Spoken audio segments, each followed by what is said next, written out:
বৈঠকটা ডাকার একটাই কারণ হচ্ছে যে সকালে আমার এক আত্মীয় ভাই জানান এরকম একটা মিসকমিউনিকেশন নিউজ হয়েছে, যে নিউজটা শোনার পর তারপরে নিউজটাকে আমরা শুনে যে জানবার চেষ্টা করলাম ডিপার্টমেন্টে, তারপরে জানতে পারলাম যে হ্যাঁ এরকম একটা ঘটনা ঘটেছে।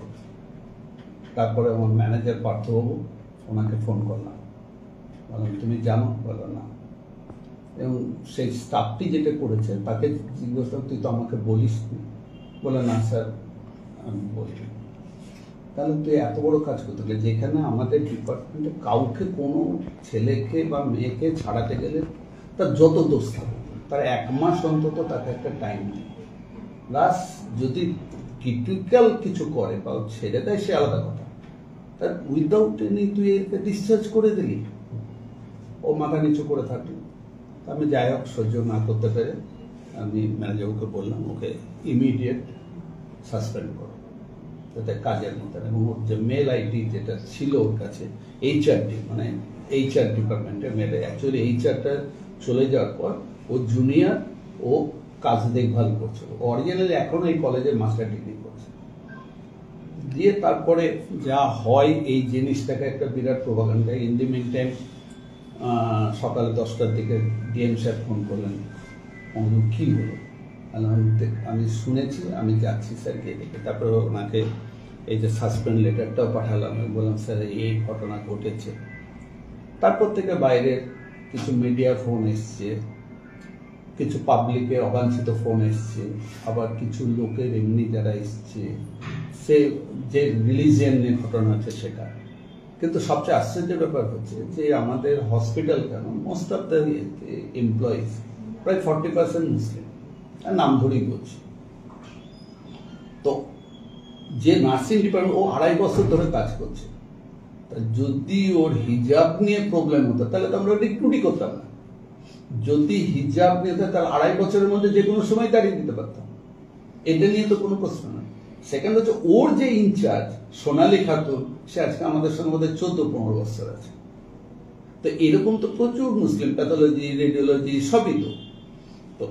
এবার ঘটনা হচ্ছে যে অরিজিনালি নাকি 3-4 জন 5 জন আসতো কিছুদিন, ও বুঝিয়েছে তো সবাই সেটাকে বলে দেখো হিজাব করে আমাদের মধ্যে ডিফারেন্স কেন করছো, এটা তো সেবার জায়গা, আমরা সবাই সেবার জন্য এসেছি, এটা বুঝেছি। কিন্তু মেয়েটি হয়তো জেদ করেছিল বা ওর সঙ্গে কিছু ভুল হয়, সেই জায়গাটায় ও দুম করে চিঠিটা দিয়ে দেয়। This is the cause.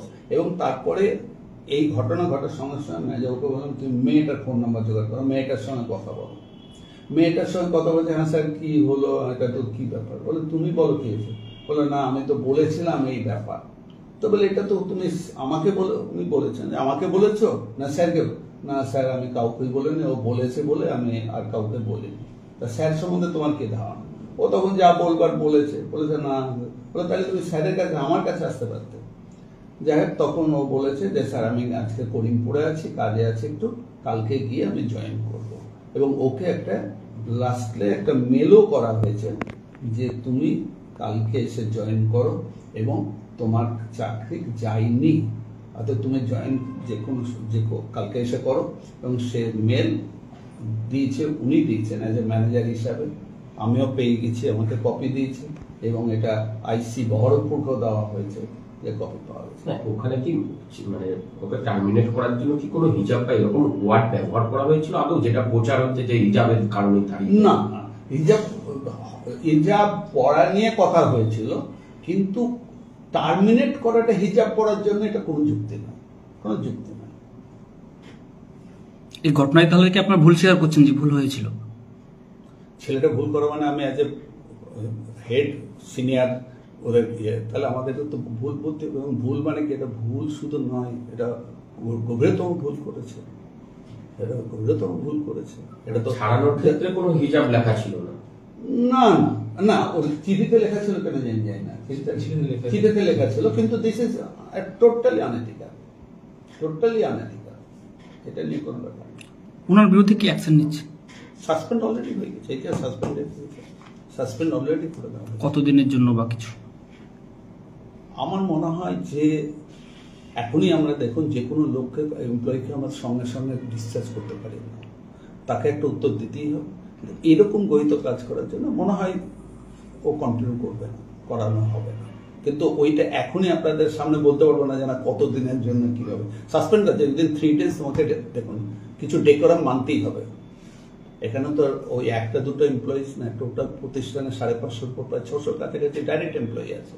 তো আমাকে তো কিছু রুলস রেগুলেশন মানতে হবে। সেখানে 3 দিন ওকে টাইম দেওয়া হয়েছে, ও যাই উত্তর দিক সেটা স্যাটিসফ্যাক্টরি নয়। এটা টোটাল জানতে দেখুন, একটা ঘটনা হচ্ছে মেয়েটাকেও আমি পার্সোনালি চিনি না, অত এমপ্লয়িকে চেনা সম্ভব না। হার্ডলি 25 বছর 30 বছর, কিন্তু একটা মেয়েকে বা একটা ছেলেকে চাকরি থেকে ছেড়ে তার মেন্টাল প্রিপারেশনটা কি হবে? তার হয়তো সংসার চলে, এটা কি তার হয়তো এটা মানে কোনো লাইবিলিটিস থাকতে পারে, দুম করে তো কাউকে ছাড়ানো যায় না।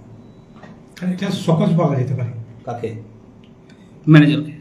ও তো অলরেডি শোকজ খেয়েছে। Manager HR executive, he is not manager, he is HR executive. Already এই যে ও রিসিভও করেছে।